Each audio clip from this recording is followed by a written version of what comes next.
बुलेटिनमध्ये एक मोठी बातमी येते। आज ठाणे महापालिकेचा महापौर निवडण्यात येणार आहे। ठाण्याच्या महापौरपदी मीनाक्षी शिंदे यांची बिनविरोध निवड करण्यात आलेली आहे।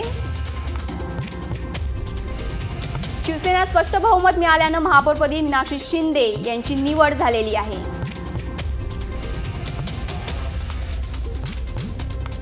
यासाठी शिवसेना पक्षप्रमुख उद्धव ठाकरे देखील उपस्थित या ठिकाणी आहेत। शिवसेना आज ठाण्यात या प्रकरणी शक्ती प्रदर्शन करणार आहे। ठाण्याच्या महापौरपदी मीनाक्षी शिंदे यांची बिनविरोध निवड झालेली आहे।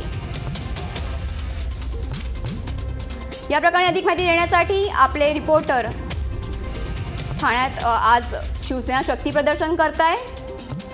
संपूर्ण शहरात शिवसेनेने भगवे झेंडे लावलेले आहेत। ठाण्याच्या महापौरपदी मीनाक्षी शिंदे यांची बिनविरोध निवड झालेली आहे।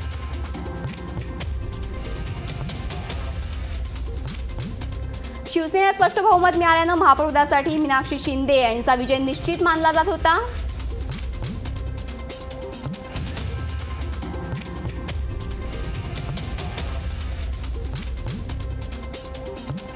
या ठिकाणी शिवसेना पक्षप्रमुख उद्धव ठाकरे देखील उपस्थित आहेत।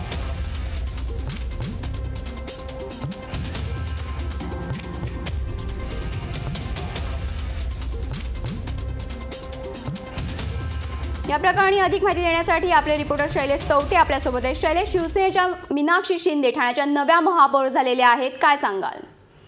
नक्कीच, कारण दोन्ही उमेदवार म्हणजे राष्ट्रवादीने जो उमेदवार दिला होता आणि भाजपने जे उमेदवार दिला होता, ह्या दोघांनी महापौरच्या रेसमधून माघार घेतलेली आहे आणि त्यामुळे शिवसेनेचा हा बिनविरोध महापौर झालेला आहे ते मानता येईल। कारण भाजपने काळापूर्वी माहिती आहे की मुंबईमध्ये भाजपने यापूर्वी माघार घेतलेली आहे। आपण महापौर पदासाठी रेसमधून माघार घेतल्यामुळे शिवसेनेला जे ठाणे महानगरपालिकेत जे यश मिळालेले आहे, कारण बहुमत आहे, 67 जागा ह्या शिवसेनेच्या आहेत। त्यामुळे जरी शिवसेनेने या संदर्भात जरी माघार घेतली असती किंवा लढवली असती किंवा राष्ट्रवादीने सुद्धा लढवली असती तरी सुद्धा शिवसेनेचा हा महापौर झालाच असता। पण मात्र एक शिक्कामोर्तब अजून झालेला आहे की बिनविरोध निवडणूक झालेली आहे। कारण भाजपच्या ज्या आशा शेर बहादूर सिंग ज्या आहेत आणि दुसरे यांनी माघार घेतलेली आहे आणि राष्ट्रवादीने सुद्धा माघार घेतलेली आहे।